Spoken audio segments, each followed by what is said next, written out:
Hello, and welcome to Unit 14, Lesson 2, The Rough Cut. My name is Dina, and here I will be teaching you about how to build the first rough draft of your video. At this point of video making, if you're ready to enter post-production and start to edit, you must have lots and lots of footage to sort through, and ideas of what you want your final video to look like. This lesson will help you get started, from importing your footage and organizing them, to actually putting everything together. So, without further ado, let's jump right in. So a rough cut, like a rough draft in writing, is the first attempt at putting everything together. Whenever approaching a project, it is always a good idea to start out by laying out the basic structure, so you can see how everything flows together and decide if you need to do any reshooting. A rough cut mainly uses all your raw footage and not any special effects or B-roll yet. Raw footage is all the unedited videos that you shot directly from your camera. So let's start with creating your project and importing all your raw footage into Vegas so you can begin assembling your edit in the timeline. When we first open up Vegas, we have to create a new project to edit in. So our first step here is to go to File, then choose New. The New Project dialog box will show up. Here, we should set our new project properties. Under Template, you can choose the correct resolution and frames per second if you know it. For example, my camera usually shoots at 1080p at 50 frames per second.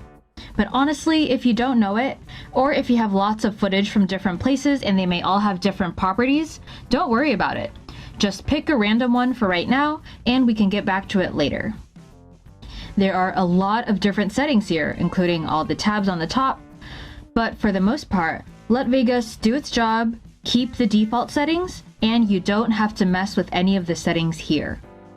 Just go to the bottom and click OK. Now, to import your videos. There's a couple ways to do this. You can, of course, go to File, and go down to Import, and then Media.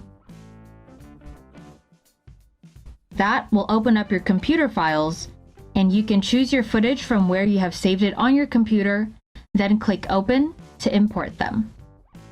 You can also drag your raw footage directly into the timeline if you have your computer's File Explorer open.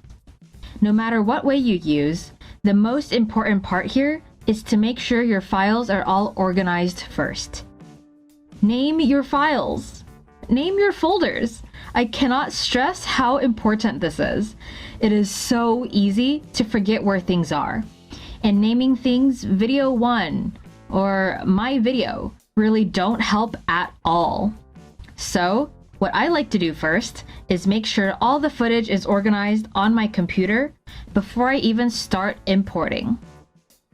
Name them after the date you shot the footage, or the subject of the footage, after the main project you're working on. Anything works as long as it is clear what they are. The goal is to make sure you will still know what and where things are long after you have actually completed the project. I like to make at least 3 folders. One for your edit file, which is where your Vegas save files will go. One for your raw footage, and one for your exports, which will be your final product. So now that your computer files are sorted, go ahead and use one of the 2 ways to import the footage you will need. Here, I will import some raw footage we shot, some stock footage,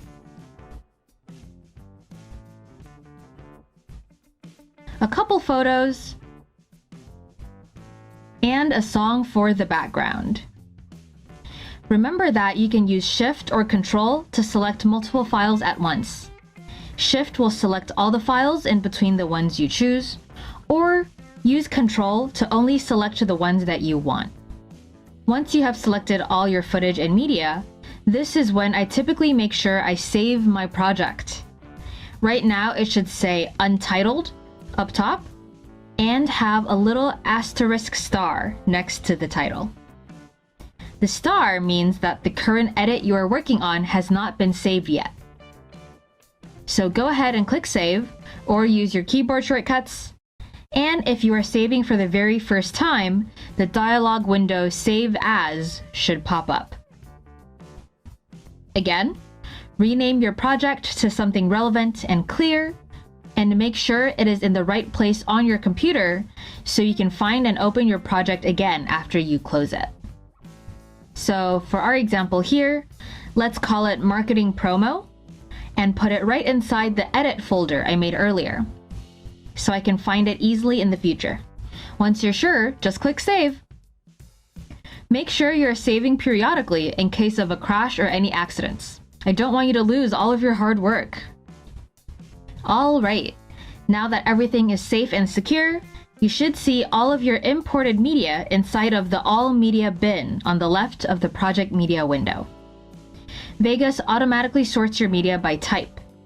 If you open up that stack there by clicking on the plus sign on the left, you can see how there are folders for audio, video, and stills. This might be enough for you, depending on how much footage you are working with. For our example here with the Marketing Promo, I want to separate our raw footage from our downloaded stock footage. To do that, we can come down here to Custom Bins. In the past, when video was still shot on films, they needed literal bins or containers to put and sort the film in. So, using the word bin pays homage to that history, but really it's the same as any other folder. So, go to Custom Bins, right-click, and then Create New Bin. Then rename your bin. Here I will call it Stock Footage. And I'll make another one now and name it Raw Footage. Now go back to All Media, and here just select the videos and drag them directly into the bins they belong. Now all your footage is organized and you are ready to start editing. I will be showing you my workflow, which is how I personally assemble my rough cut. But of course, you can adjust it to your liking as well. So now, the first step would be to drag that raw footage from the Project Media window directly into the timeline in the order that you want. I do this before cutting or editing any of the actual footage itself. So follow your script or dialogue and lay out the whole project first. Now, most likely you will notice a dialog window pop up when you first try to drag your footage into the timeline. It will say, "Do you want to set your project video settings to match this media?" Remember earlier when we were talking about project video settings while creating your edit, and I told you to choose a random setting to begin with? This is why. Vegas will automatically detect the settings associated with your footage and can adjust the project to fit your needs. So, check the checkbox, Always Base Project Video Settings on First Added Video, if you want to save time on future projects. Then click Yes to continue. Your first piece of footage will create the necessary video and audio tracks in the timeline. Now, just continue to add the rest of your footage in order. After you have put all the raw footage that you need into the timeline, you can trim and cut out all the parts that you don't want. Usually the beginning and the end of your raw footage can be trimmed off because it probably includes someone saying action or some blurriness at the end when the camera is moved. To trim, the easiest way is to drag the ends of the clip directly.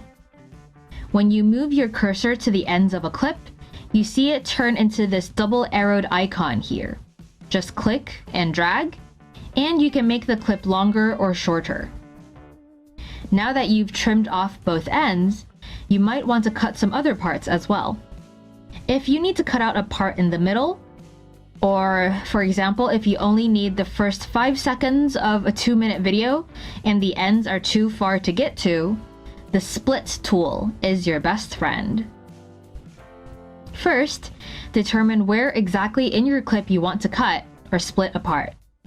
I recommend zooming in on the timeline to see the point clearly. Make sure the clip you want to split is selected. You can tell the clip is selected when it has this thin yellow outline around the video and thin blue outline on the audio. Move the timeline cursor to the precise location you want. Of course, you can click anywhere or drag the timeline cursor for this, but actually this is a good place to use the left and right arrow keys to precisely scrub through your footage. Remember that the up and down arrow keys can help you zoom in and out of the timeline too.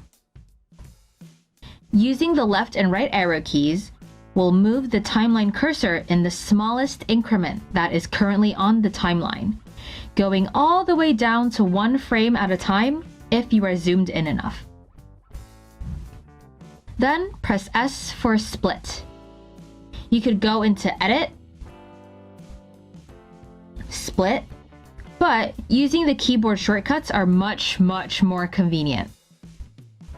The clip will now be cut into 2, as if you had taken a knife and cut it along the line your timeline cursor marked out. Now, you can do what you want with the 2 parts. You can make 2 cuts in the middle of one shot and delete the middle by selecting and hitting the delete key, or you can cut up to where you want to keep and then delete everything else that follows. Or you can just separate the 2 new clips so you can insert something else in the middle. So all that was how to split shots. Make sure to save your hard work. Now that you have created your project, imported your footage, and learned how to trim and split all your footage, your rough draft is looking good. This will give you the basis for your whole project. And next, we will be learning how to fine-tune your rough draft by adjusting the image itself. I'll see you in the next lesson. Bye!